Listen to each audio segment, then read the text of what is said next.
नमस्कार, मेरा नाम है राजेश रंजन और आप देख रहे हैं the Tryst Media. Tryst Media के इस खास डिस्कशन में आज हम बात करेंगे पार्लियामेंट्री कमेटी और विपक्षी अधिकारों से जुड़े मसले पर। In the last few days, we have been grappling with the question which affects our democratic institutions and poses a question of the opposition rights in the constitutional democracy, where the party in power enjoys a vast majority.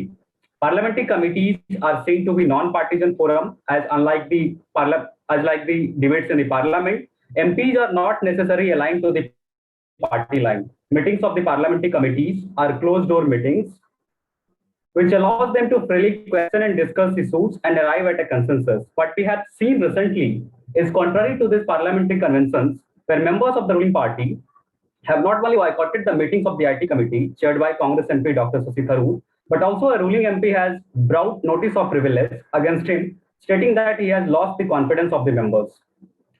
This raises several constitutional and political questions: the question of democratic accommodation of opposition, the question of parliamentary oversight, accountability of government in parliamentary democracy. To discuss this, I am joined by Professor Santani Bagchi, Professor of Constitutional Law at National University, Jodhpur, Mr. Gurdeep Singh Sappal, spokesperson Congress Party and former OST Vice President of India, Mr. Hamid Ansari. He worked extensively on party politics. Professor Manoj Kumar Jha, Rajya Sabha MP from Rashtriya Janata Dal, one who has been vocal about the public rights and democratic conventions in and outside the parliament. I welcome to you all the panelists. Let me begin by asking to you, Professor Bagchi, what do you think of current impasse where the officials from the three ministries has turned down the request of persons before the chairperson of the IT committee? The members of the ruling party has failed to sign the attendance, consequent to which the committee failed to meet the quorum, eventually which led to the failure of institution of oversight for which the committees are meant to be. Professor Bagchi.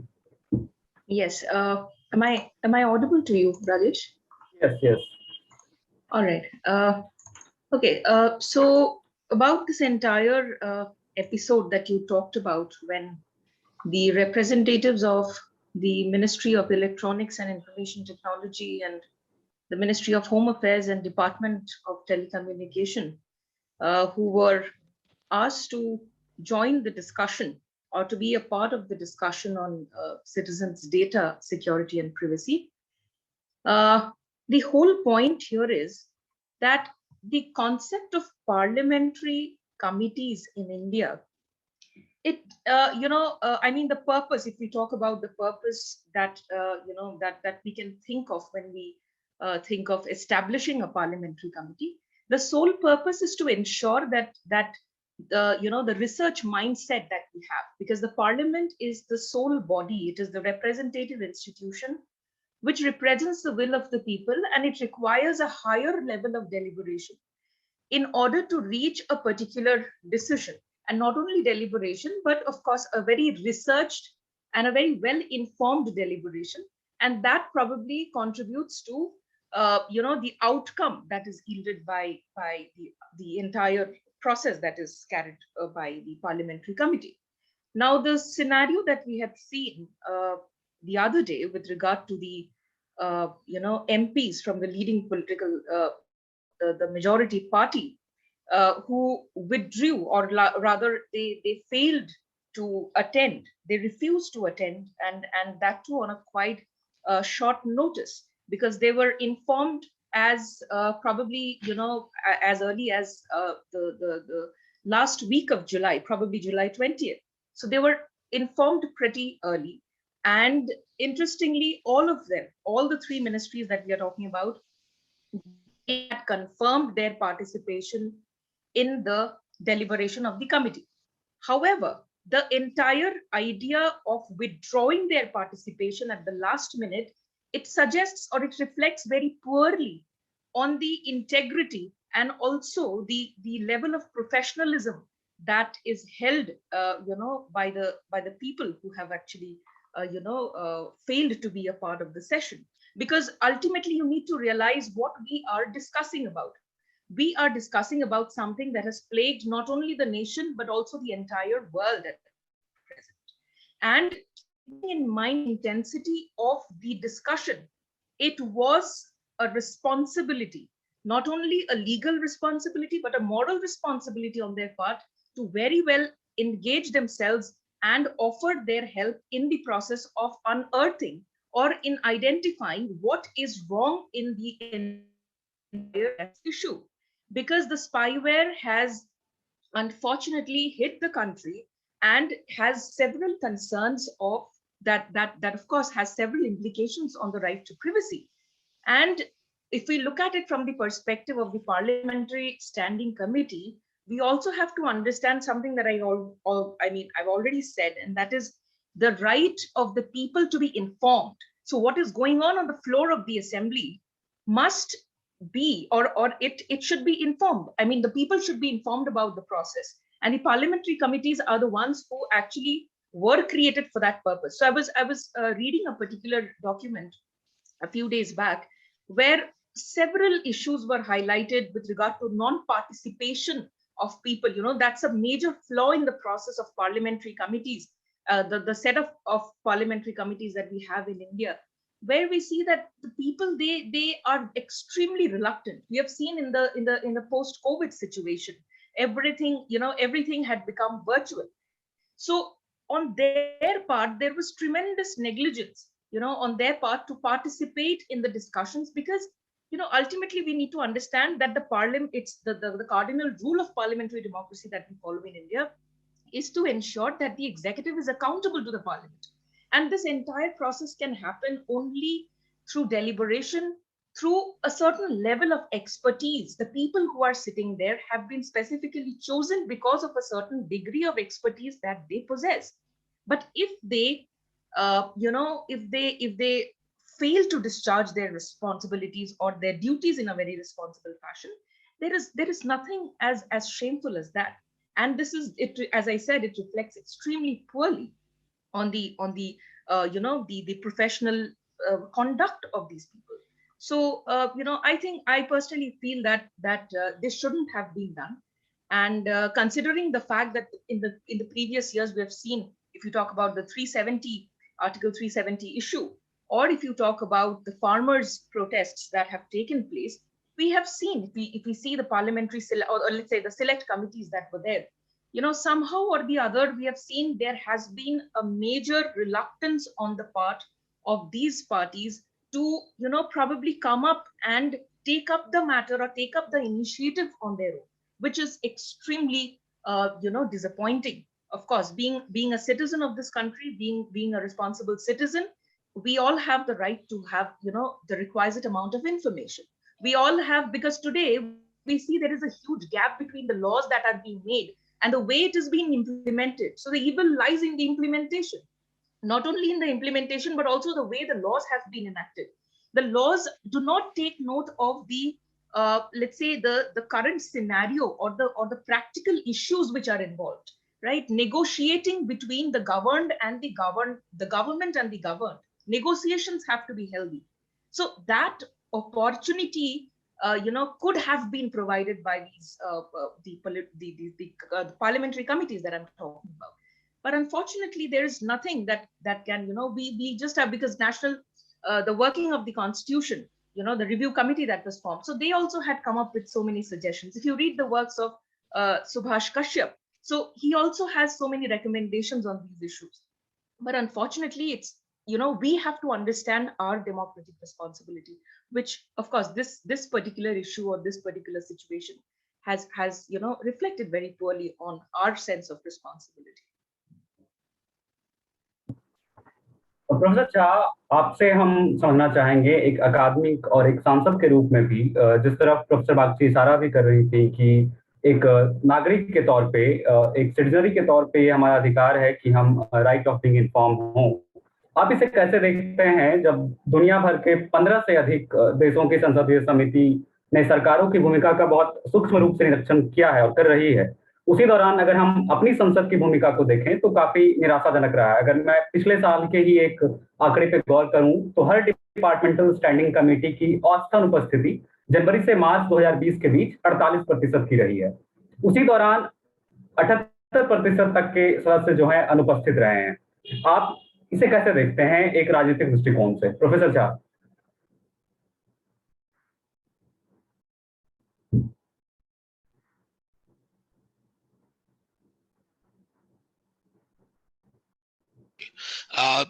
मेरे system में थोड़ी problem थी, मैं एक हिस्सा सुन नहीं पाया. If you don't mind, can you repeat just briefly what do you expect me to do? Sure sir. So मैं ये पूछ रहा था कि एक अकादमिक और एक सांसद के रूप में आप इसे कैसे देखते हैं. प्रोफेसर बागची भी उस तरफ इशारा कर रही थी कि एक नागरिक के तौर पे और एक सिटीजन के तौर पे हमारा ये अधिकार है कि हम राइट ऑफ बीइंग इन्फॉर्म्ड हो पार्लियामेंट्री कमिटीज के थ्रू.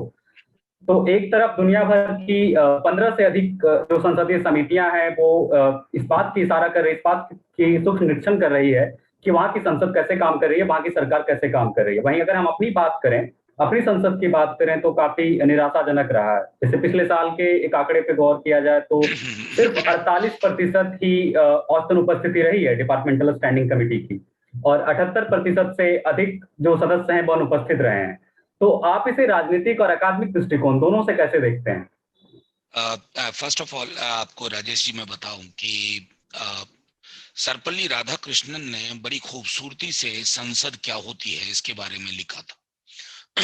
और he famously wrote a full length piece on the vital functions of parliament or parliamentary democracy, legislation and deliberation. हम जिस पार्लियामेंट्री कमिटीज की बात कर रहे हैं उसका दायरा लेजिस्लेशन में भी है और उसका दायरा डिलिबरेशन में भी है. जो आज हम पार्लियामेंट्री कमिटीज की हालत देख रहे हैं, जो प्रोफेसर बागची बता रही थी, खास करके आईटी वाले अभी के मसले पे, that completely tells you about the kind of disdain, I repeat, that tells you the kind of disdain this present regime has for the parliament itself. So when you are driven by that kind of arrogant disdain, let me add to it, arrogant disdain, then parliamentary committees reflect the same attitude of the government of the day. Now, if you look at, go to the background of parliamentary committees, why they were constituted. कुछ committees थी जो हमेशा से थी, even औपनिवेशिक शासन में estimates committee, public accounts committee, लेकिन बाकी सारी committees हमने अपनी democracy के maturity के साथ साथ evolve किया. बीते 27, 28, 30 वर्षों में कई committees आई. ये committees depending of democracy की भी प्रतीक थी. पार्लियामेंट के लिए संभव नहीं है कि वाइडर स्टेक होल्डर से एंगेज कर पाए, तो ये सारी कमिटी वो फोरम प्रोवाइड करती थी. बीते कुछ वर्षों में हम लोगों ने देखा और कई लोगों ने बहुत मुखरता से इस बात को रखा है कि आखिर लेजिस्लेटिव स्क्रूटनी के लिए आप बिल्स को क्यों नहीं भेजना चाहते हैं. तो ये जो बात मैंने शुरू में कही उसके पीछे एक बहुत बड़ी वजह है कि पार्लियामेंट खूबसूरत ढंग से तब फंक्शन करती है then when you have a feeling of reverence for the parliament. क्योंकि पार्लियामेंट महज एक बिल्डिंग थोड़ी ही है. पार्लियामेंट सिर्फ ये नहीं है कि मानसून सत्र में 19 दिन की एक बैठक बुला ली गई है, कोरम सा पूरा कर दिया गया कि 6 महीने के अंदर 2 सत्र होने हैं. No, it means according value, having reverence for the democratic ethos, and that gets reflected in parliament. What happened on that day for the IT committee thing, I believe that shall go down as one of those days in Indian parliamentary history which we must remember to forget. Let's hope such things are not repeated again. Simply because there was an important issue, simply because the government wants to cover it up, simply because you believe that open discussion might I use the word might say open the cupboard eventually, bringing lots of skeletons. But this is how democracy safeguards itself also. It's not about a regime or a political party. Political parties will come and go. Remember, the parties which were very powerful in the 1950s, many of them don't even exist now. But then democracy, with whatever elements we have, it exists.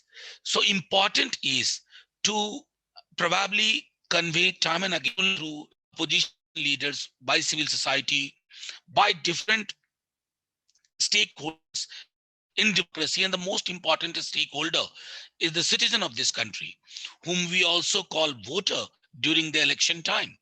That voter has the biggest stake in the functioning of parliament and in the functioning of parliamentary committees, which provide a kind of pivot for the smooth functioning of the parliament. My last submission would be that as an academician, when I entered parliament with a mind that it shall provide people, it provides people for a kind of platform where you speak your mind, where you speak your heart. Unfortunately, 3 years of my presence there, if you ask me to compare my university and my parliament, I believe my universities were much more open to criticism, much more open to different ideas than the parliament. It happens only when you consider legislative party in the parliament as a kind of license to usher into majoritarian politics, or bringing majoritarian ethos in the on the central rostrum of parliamentary democracy. That has done a serious damage. Probably the party never does not realize that no political party has remained forever what it does. They will go away. They might come back again. The fact is, the damage done to the very fundamentals of democracy, not very easy to repair and retrieve. That's all I believe, and that's one that it's a much more serious question on the very functioning and the idea of democracy as we see now. Gurdeep ji, मैं आपसे ये जानना चाहूंगा, professor Jha और professor Bagchi ने भी इस तरफ इशारा किया कि किस तरीके से एक जो संस्थाई लोकतंत्र है, इंस्टीट्यूशनल डेमोक्रेसी है, उसको एक तरीके से सबवर्ट करने की एक कोशिश की जा रही है। हाल ही में सुप्रीम कोर्ट का एक जजमेंट का भी मैं जिक्र करना चाहूंगा। Ajit Mohan, Facebook vice president के केस में ये सुप्रीम कोर्ट ने माना कि विधायिका या विधायी समितियां के पास ये तलब करने की शक्ति होती है, समन करने की शक्ति होती है। आपने देखा कि अंतिम समय में कैसे 3 प्रमुख मंत्रालय के अधिकारियों ने समिति के समक्ष आने से इनकार कर दिया, मना कर दिया।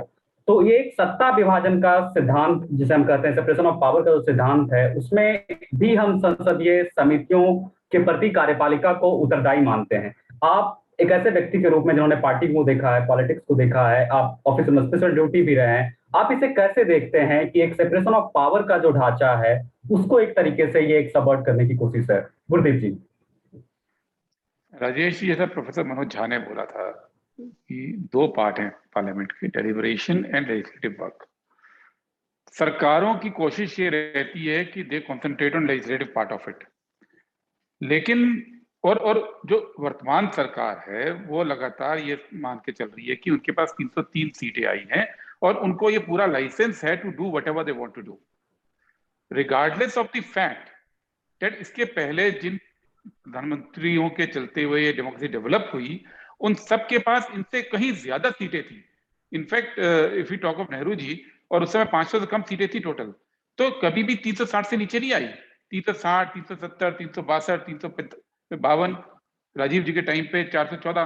तो लेकिन जो टेरिटरी ऑफ पावर हम कहते हैं कि अगर आपके पास संख्या बल है तो आप रोल करेंगे हर चीज को, ये फीलिंग तब नहीं थी। एंड इसी वजह से हमारे यहाँ डेमोक्रेसी की जड़ें जमनी शुरू हुई, क्योंकि जो पार्टी पावर में रहती है अगर वो डेमोक्रेसी में बिलीव नहीं करेगी तो डेमोक्रेसी के सारे इंस्टीट्यूशंस पे अटैक होगा, सिर्फ पार्लियामेंट या उसकी कमिटीज पे नहीं होगा। पिछले कुछ सालों के अंदर सिर्फ पार्लियामेंट की कमिटीज की बात नहीं है। आप देखिए कि इस सरकार ने लगातार कई चीजों पे अटैक किया है। 4 चीजें मैं गिना सकता हूं। एक तो पार्लियामेंट की कमिटीज, जिनके पहले जब यूपीए की गवर्नमेंट में, जिस समय मैं पूरे वक्त में पार्लियामेंट से जुड़ा हुआ था, ये एक फिलॉसफी थी कि अगर किसी बिल में कॉमा या फुल स्टॉप का बदलाव भी होना है तो वो स्टैंडिंग कमेटी पे जाएगा। बहुत रेयरली किसी बिल में, जो कि बहुत छोटा बिल होता था, जिसमें सारी पार्टी मिलकर ये कहती थी ठीक है इसको हम सब सहमत हैं, इसमें कुछ खास नहीं है, ये मत रेफर कीजिए, उसको छोड़कर each and every standing committee. लेकिन एनडीए के पहले शासन में 2014 से 19 में मोदी जी की गवर्नमेंट में केवल 1/4 बिल स्टैंडिंग कमेटी हो गए थे, सिर्फ 1/4। 3/4 बिल बिना स्टैंडिंग कमेटी की स्टडी के पास हो गए।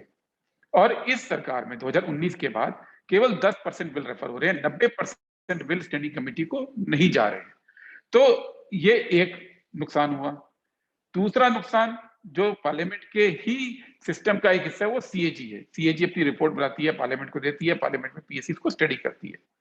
मैं आपको डेटा बताऊं कि इस साल अभी तक केवल 2 रिपोर्ट आई है सेंट्रल गवर्नमेंट को लेके। हम अगस्त में आ गए हैं। लास्ट ईयर 2020 में 14 आई थी और 2015 में 55 थी। तो 55 रिपोर्ट से हम 14 रिपोर्ट्स पे आ गए, यानी सीएजी का काम भी ऑलमोस्ट बंद है। यही नहीं, अगर आप डिफेंस को देखो तो 2017 में डिफेंस की 8 रिपोर्ट थी और 2020 में 0 रिपोर्ट पे आ गए हम, 1 रिपोर्ट थी। तो चेक एंड बैलेंस है एग्जीक्यूटिव के ऊपर थ्रू सीएजी, वो भी वीकन हुआ है। पहला एक स्टैंडिंग कमेटी को वीकन कर दिया आपने, दूसरा सीएजी को वीकन कर दिया है। इसी की तरह आप ये देखिए कि पार्लियामेंट के अंदर डिलिब्रेशंस नहीं हो रहे हैं, डिस्कशंस नहीं हो रहे हैं। पिछले सेशन में एक भी डिस्कशन गवर्नमेंट ने अलाउ नहीं किया था, स्टैंडिंग कमेटी ना ही कॉलिंग अटेंशन। पहले औसतन हफ्ते में एक शॉर्ट ड्यूरेशन डिस्कशन और 2 कॉलिंग अटेंशन लगा करते थे।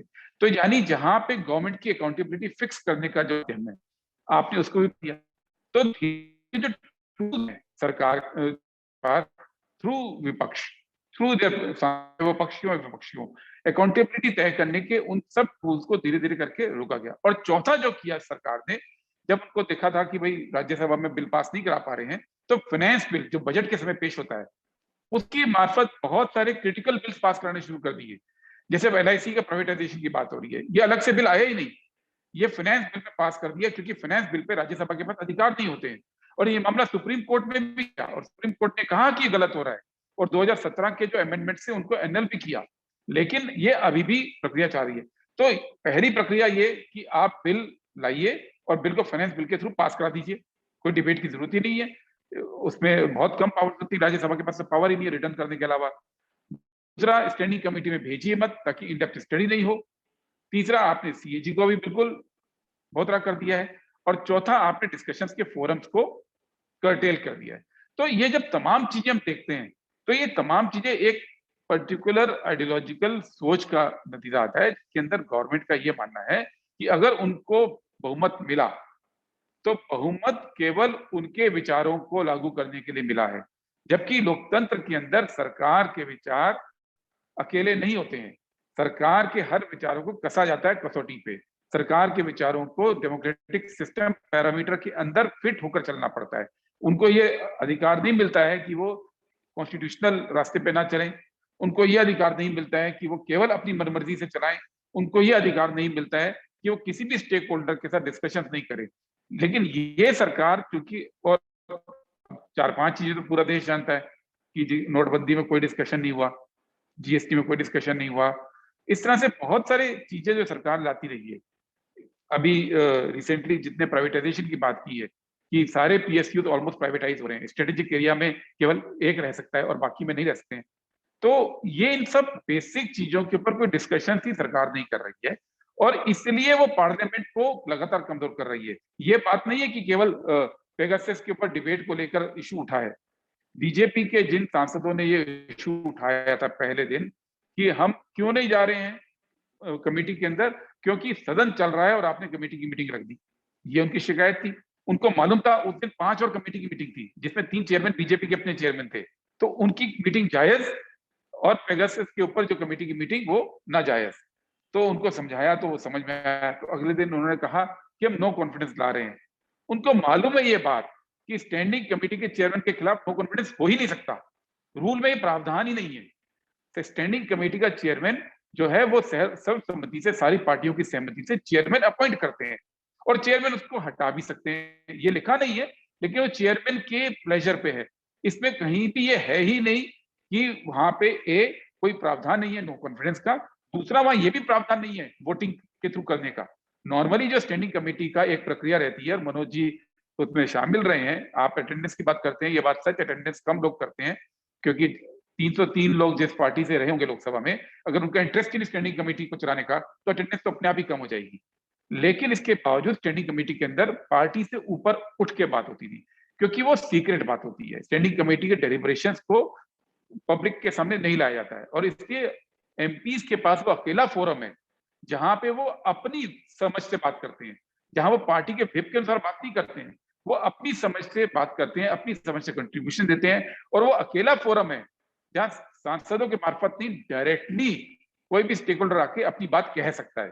तो ये बात बीजेपी को गवारा नहीं है, क्योंकि जब दूसरे स्टेक होल्डर आके बात कहते हैं, तो जो आप करना चाहते हैं, स्टीम रोल करना चाहते हैं पूरे प्रोसेस को, आप वो नहीं कर सकते हैं। इसीलिए 90% बिलों को उन्होंने नहीं भेजा है स्टैंडिंग कमेटी में पिछले 2 साल के अंदर। इसीलिए वो नहीं चाहते हैं कि पेगासस का इश्यू स्टैंडिंग कमेटी के अंदर आए। इसीलिए वो कंफ्यूजन क्रिएट कर रहे हैं कि नो कॉन्फिडेंस लाएंगे, जिसका कोई प्रावधान नहीं है। स्टैंडिंग कंसेंसस से अगर कोई इसमें नहीं दिखाता है, तो डिसेंट नोट उसका एक आर्ग्यूमेंट के साथ आता है, सिर्फ इतना है। लेकिन जैसा कि अगर आपका, जैसा मनोज जी ने भी बोला, कि अगर आपकी नीयत नहीं है डेमोक्रेसी में विश्वास रखने की, तो डेमोक्रेटिक इंस्टीट्यूशंस को स्ट्रेंथन करने की आपकी इच्छा भी नहीं होगी, आप उसको कोशिश भी नहीं करेंगे। तो अभी की जो स्थिति है, वो केवल एक कमेटी की मीटिंग नहीं हुई या एक कमेटी में एक सब्जेक्ट नहीं लिया गया, ये इतना सरलीकरण नहीं करेंगे हम। ये ज्यादा सीरियस समस्या है। पार्लियामेंट के तमाम इंस्टीट्यूशनल वर्किंग को वीकन करने की जो कोशिश हो रही है, वो एक सोची समझी कोशिश के तहत प्रयास हो रहे हैं। Let me get back to you, Professor Bagchi, which Mr. Sappal was also pointing on the theoretical foundation of this problem, as we have witnessed in many democratic countries, on the issue of democratic backsliding.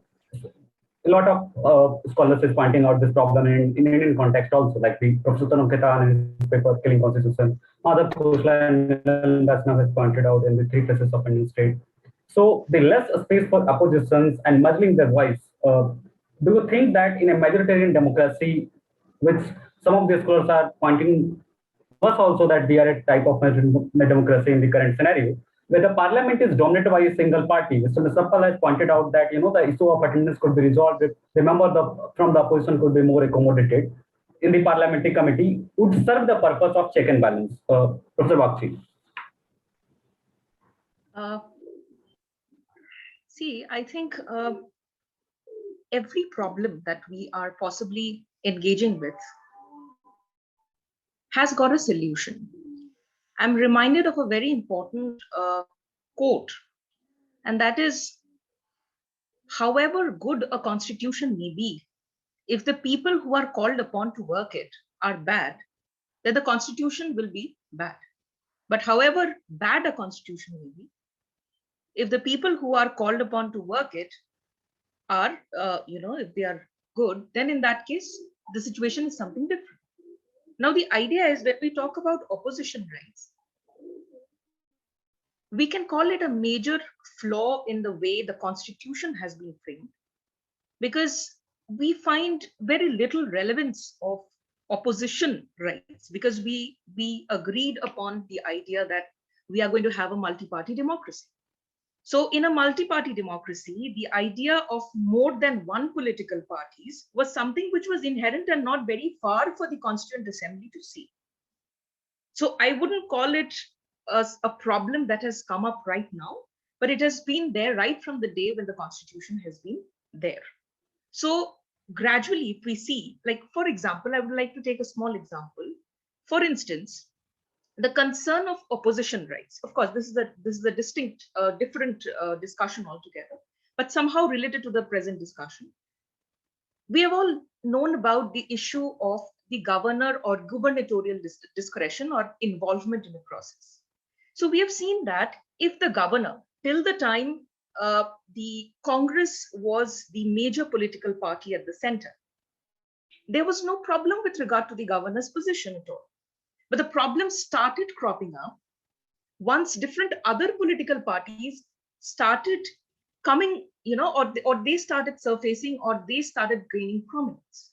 So gradually we try to see that the understanding of having a multi-party democracy, of course, I think our esteemed speakers have talked about the idea Professor Jha has spoken, and he has very pertinently highlighted this idea that political parties will come and go, right? So nobody will, continue to kind of, dominate the sphere for a time which is unspecified. Of course, everything is limited, but that does not mean that we will compromise seriously on the ideals of constitutionalism. So when we talk about opposition rights, so we have to understand that the opposition is not only there to oppose, but it can always serve as an alternative opinion, or it can, an alternative sphere, or let's say an alternative set of opinion can be provided by the, the opposition that I'm talking about.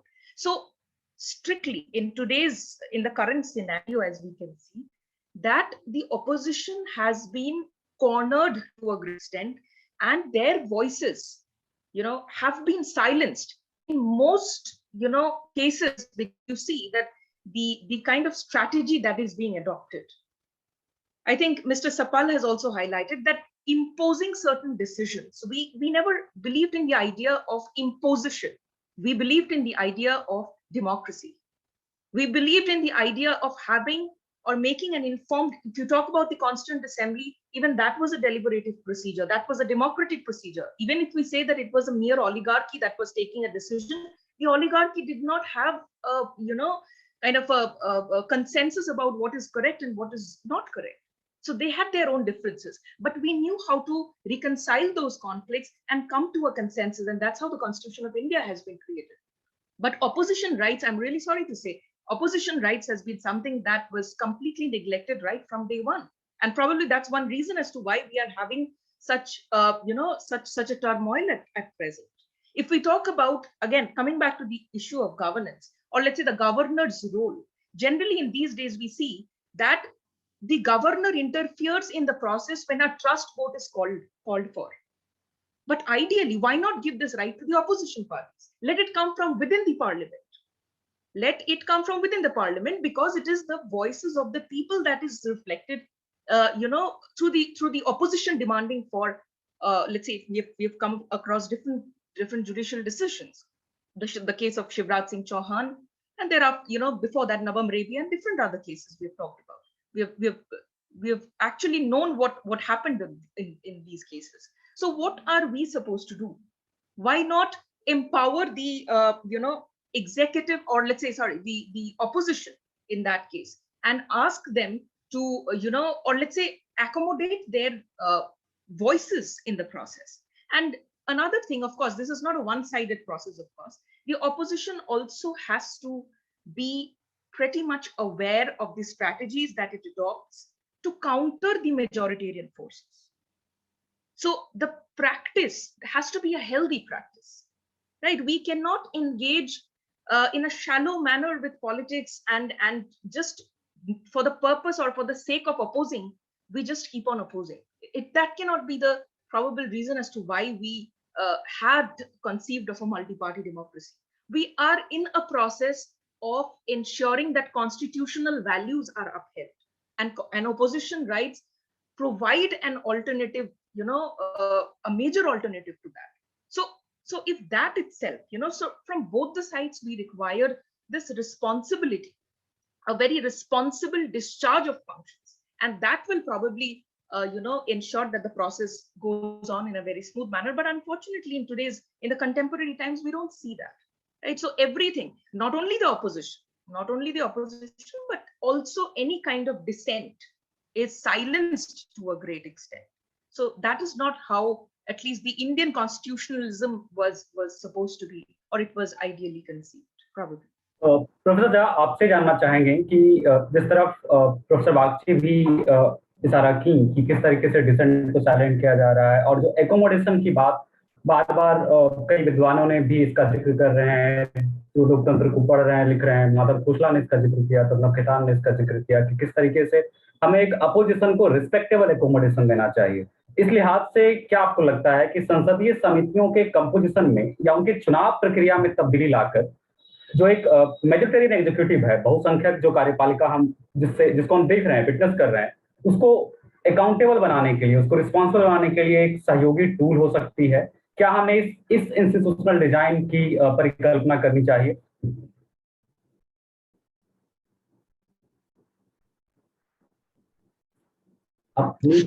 उसके पहले हिस्से पर professor Bagchi ने जो कहा, मैं थोड़ी देर में आऊंगा, 1 आध मिनट बाद। लेकिन महत्वपूर्ण प्रश्न ये है जो आप कह रहे थे कि देखिए, कुछ बदलने की जरूरत नहीं है। जो जैसे आया था उसको उसी रूप में आप रेस्पेक्ट दीजिए। जो पार्लियामेंट्री कमिटीज की जो संकल्पना थी, अगर आप जैसे मैं किसी कमेटी का मेंबर हूं, मैं जानता हूं वहां कटिंग अक्रॉस पॉलिटिकल डिवाइड लोग उस कमेटी में उस अवयव की बेहतरी की बात करते हैं।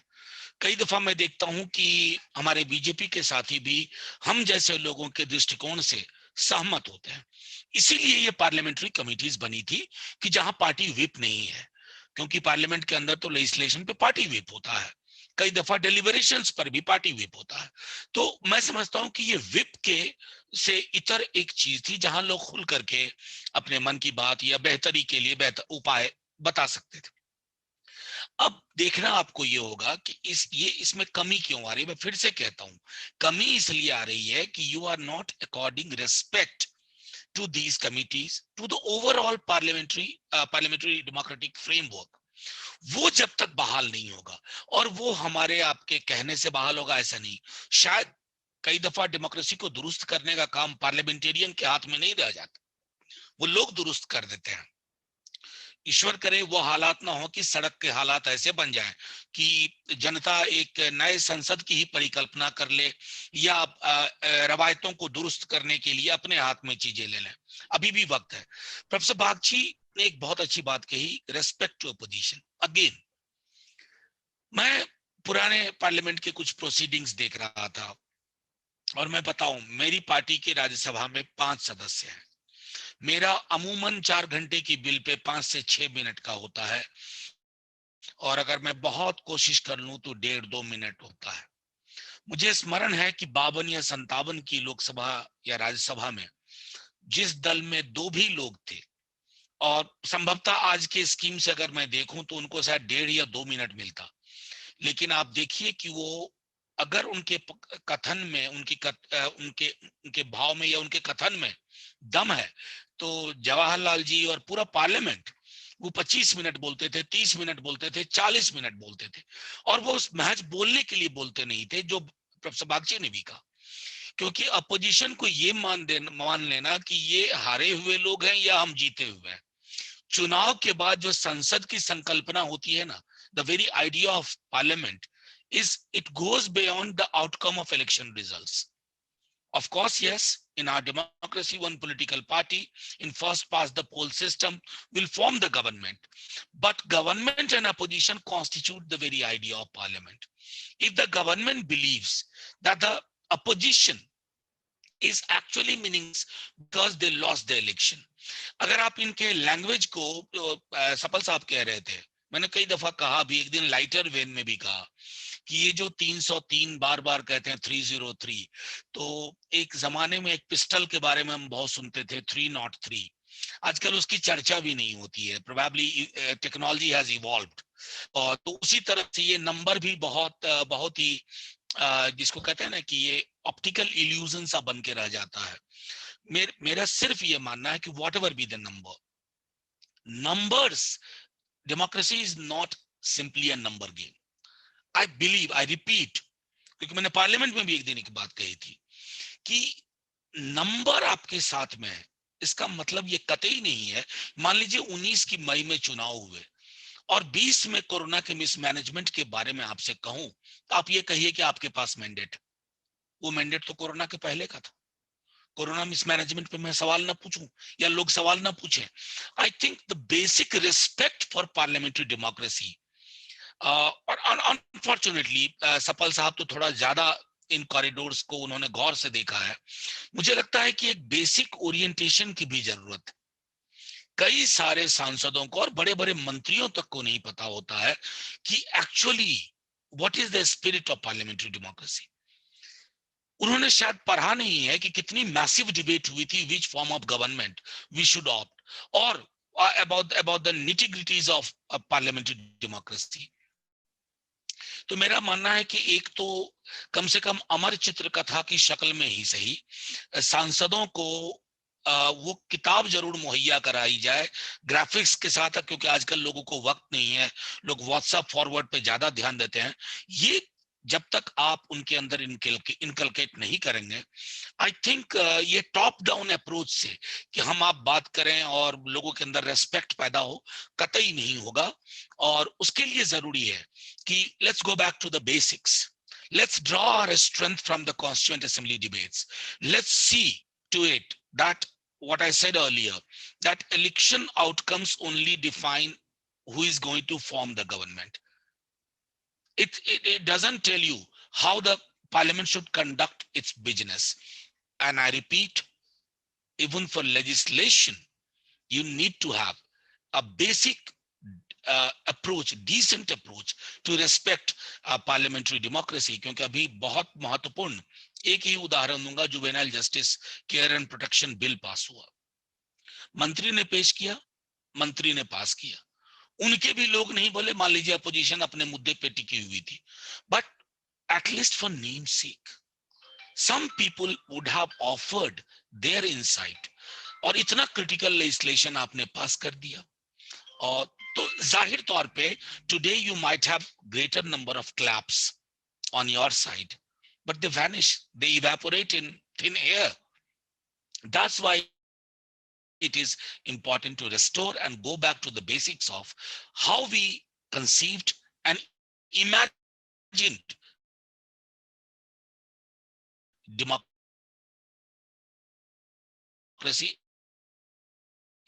and these committees when they are emerged. Thank you. Gurdeep जी, आपसे जानना चाहेंगे कि Thank you, Rajesh. Thank you, Professor Jha. No, you have been inaudible for quite 10 seconds. You have audible now, Professor.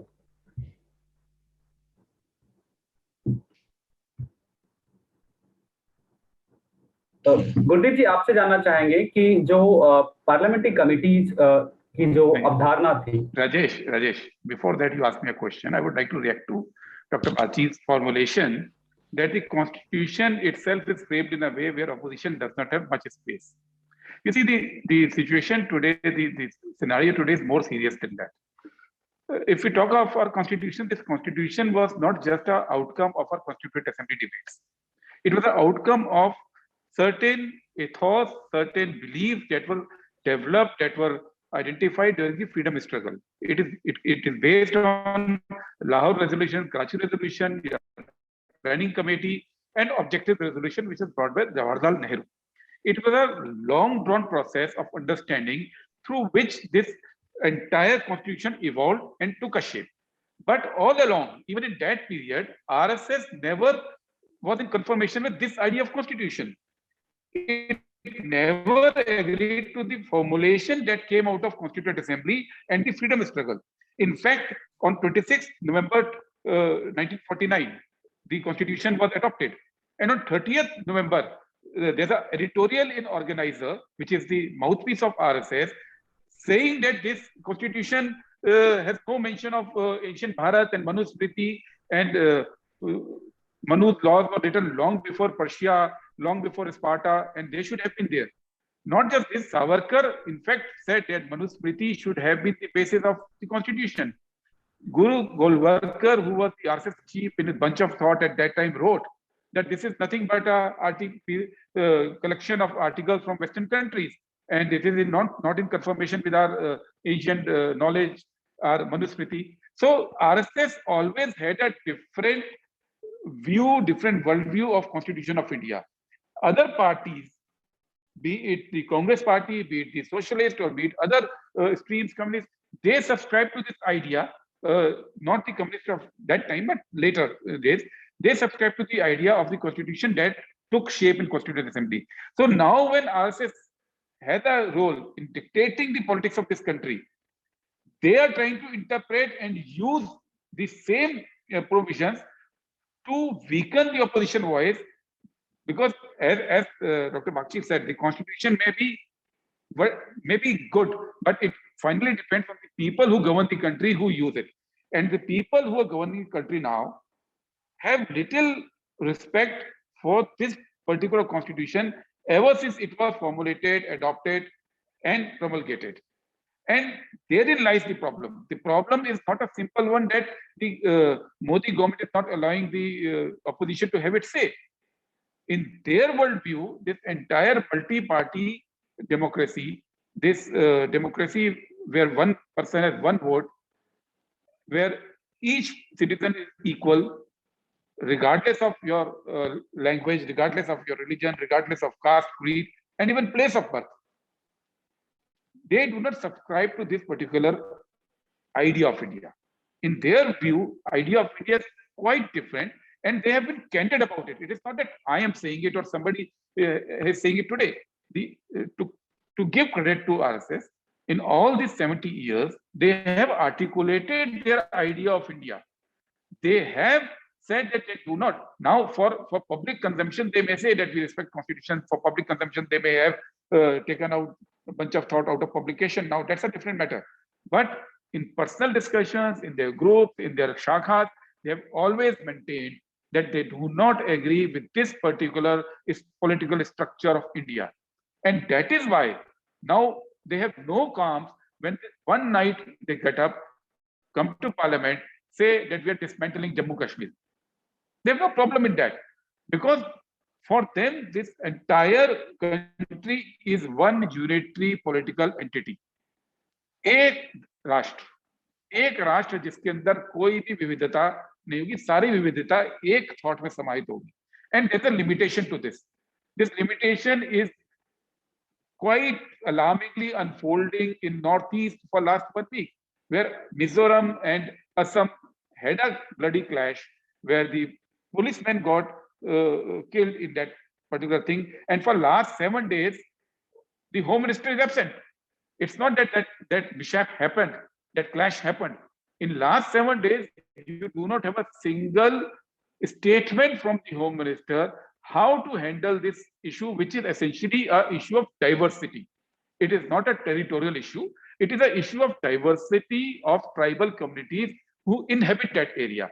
But in RSS worldview, they never thought that there is any need to accommodate diverse views. They never thought there's any need to accommodate the various customs of country.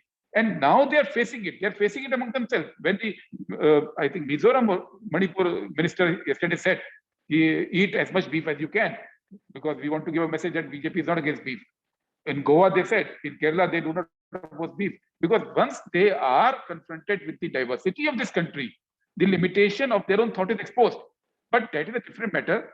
The problem today is arising because the ruling combination, the ruling formulation today has a different vision of constitutional India, and other parties who governed India till now, who held various positions, have a different understanding. There was a consensus.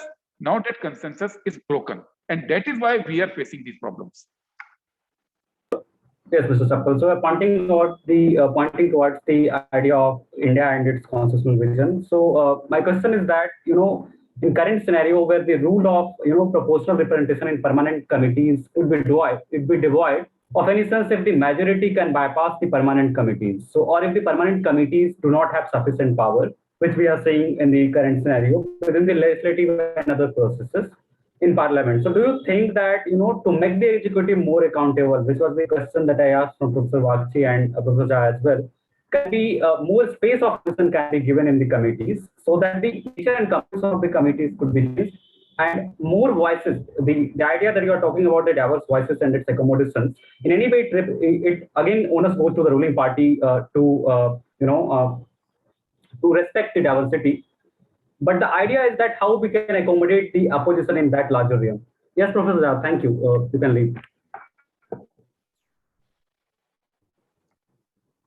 Rajesh, it is not about constitution of committees per se. The democracy is a sum total of its institution, is a sum total of the philosophy that governs a country and your belief in democracy, the ethos in democracy.